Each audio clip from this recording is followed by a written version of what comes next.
Well, friends, our dear pal, Tugboat Longhorn, is at it again, making an appearance no less on Fox News to discuss her recent foray into my home, Orange County, California, to talk about our local Board of Supervisors' decision to join in on a federal lawsuit seeking to invalidate California's state sanctuary laws. Let's take a look. So, Tommy, you did a pretty tough thing. You went out to the people of California to find out what they were thinking when it came to sanctuary cities and being a sanctuary state. What was your approach? Well, we really wanted to get a feel for what Orange County felt, because it is a little bit different than LA County, as I'm sure you can imagine. And I think the footage that we got speaks for itself. The footage is going to speak for itself, so if Californians hate the so-called sanctuary laws, we're surely going to see dozens of people uniformly expressing their sentiment, right? But I think you'd be surprised, as your previous guest said, just how many conservatives and Americans live in California that want the laws to be enforced and want to be safe in their own backyard. The sheriff in Orange County, she's publishing Who's in Jail. It's a list that's going to be online, a database where it will tell you at home which inmates are being released that day and what time they're going to be released. You actually hit the streets to ask people about this, Sheriff. Let's listen to this and then get your reaction. Support the enforcement of law, and I want to see that happen. That's an important thing to our community. It's a bad idea. I think being a sanctuary city, we're supposed to protect, each other, and we're supposed to build bridges. I believe in building bridges and not walls. I think we should be paying our immigration officers to do probably more to go ahead and do their job a bit better. Most Californians do not want California to be a lawless sanctuary state. They want to be protected. They want the laws enforced. You've got exactly two people on record agreeing with you, Tim Tam. The footage speaks for itself? Come on.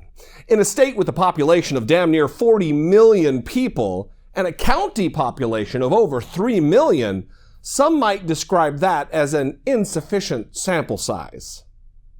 Well, if that's true, Tommy, if a majority of people in California don't want to be a sanctuary state, why is it a sanctuary state? In what world can you conclude that two people agreeing with the TomiPrompter is evidence that the majority of Californians oppose our sanctuary status? In fact, a November 27 survey conducted by USC and the LA Times concluded that 53% of Californians favored our sanctuary laws and only 29% opposed it. I'll even cut you some slack and provide you with different numbers that aren't quite that stark.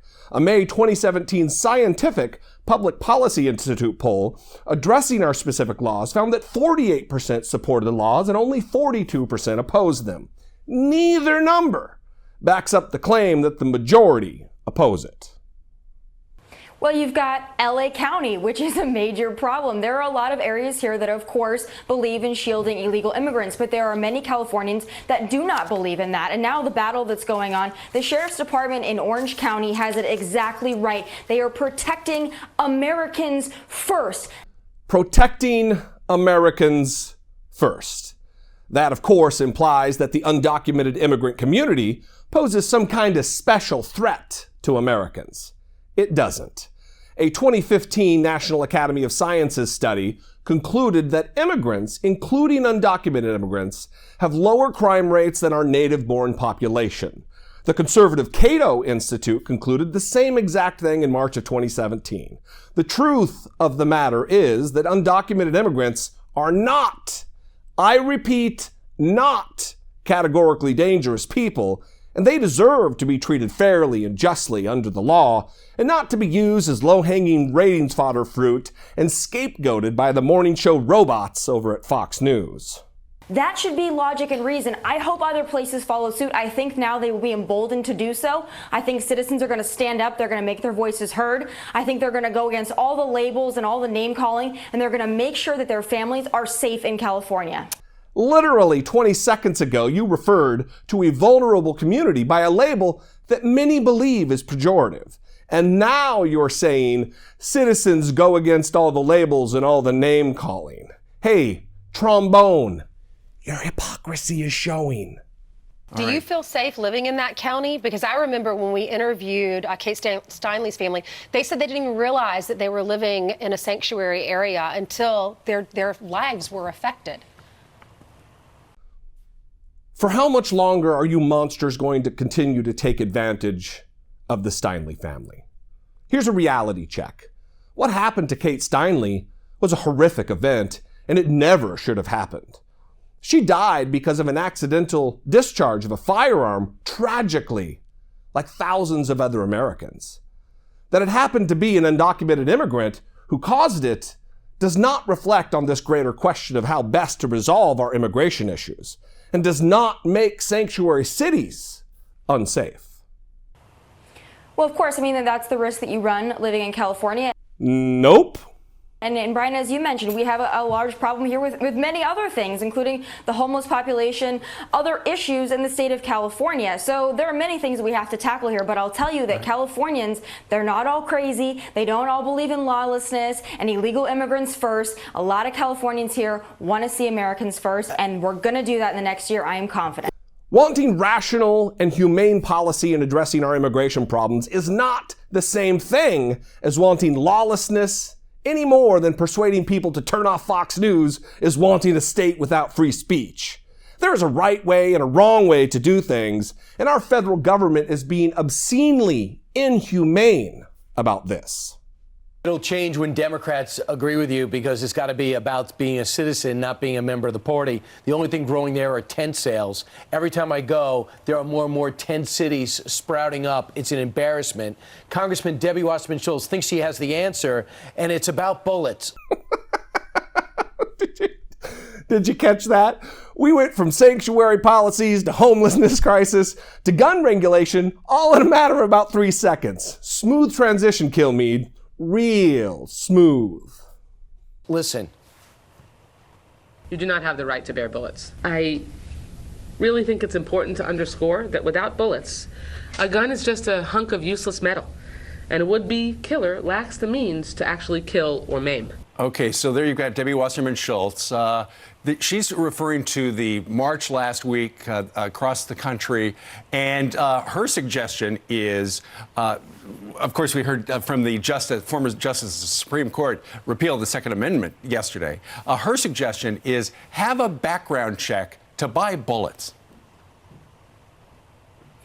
I got a good idea for Debbie there. If a gun is just a hunk of useless metal without bullets, then wouldn't that same logic apply to a gun if there wasn't a psycho, lunatic, or a terrorist on the other end of that gun? Yes, Tommy.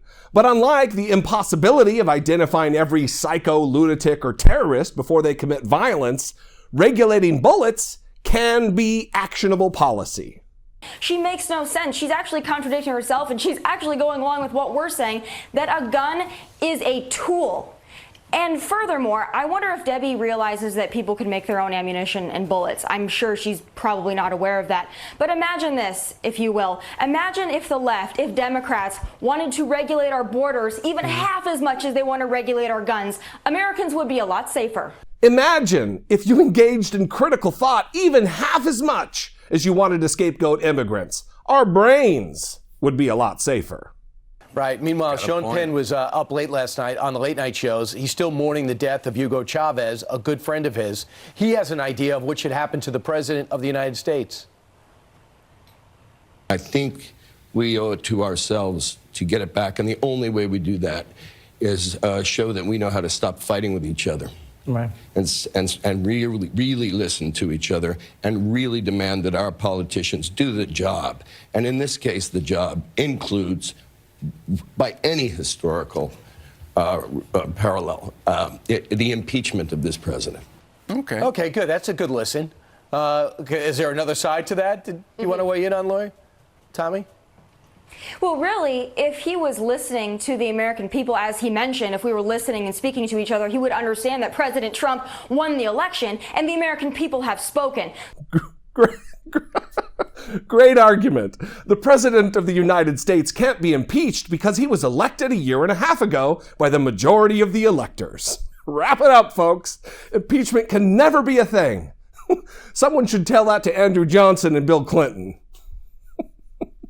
So the fact that he wants to throw out there that we should just arbitrarily impeach Donald Trump, I'd like to hear his reasoning behind that. Again, he's been making his late night talk show circuit, and the man doesn't even seem to make sense on most of these shows. I don't think I'll be taking my political advice from the likes of Sean Penn, especially when you look at who his role models are. I think that's a hard pass for me. Generally, when you impeach somebody, you do need a reason. Right. Oh, we've got reasons. Remember? They're piling up. So that's a way to open up and bring people together. Right. Tommy, is it fantastic? Tomi Lahren joining us today from the West Coast. Right. Tommy, Thank you, thank you very much for getting up so early for us. And working the streets for us and Sean. Getting man on the street interviews. Yeah. Street interviews, yes. What, did I Jillian, yep, that's okay. We knew what you meant. Yes. Jillian's got some more headlines for us. I was thinking maybe rephrase that. Man on the street interviews. And working the streets for us and Sean. What? Yeah, I'm not going to touch that one with a 10-foot pole. Nevertheless, Tammy, California's economy is still healthy and appears there are plenty of career opportunities for flash-in-the-pan social media starlets. Look into it. Policy analysis and critical reasoning don't really seem to be your strong suits. But next time you're in the OC, come on down to State Smith Studios and let's actually put your analytical skills to the test. Seriously, Tommy, open invitation. Call me. Let's set it up. That is, unless you're powerless without your teleprompter.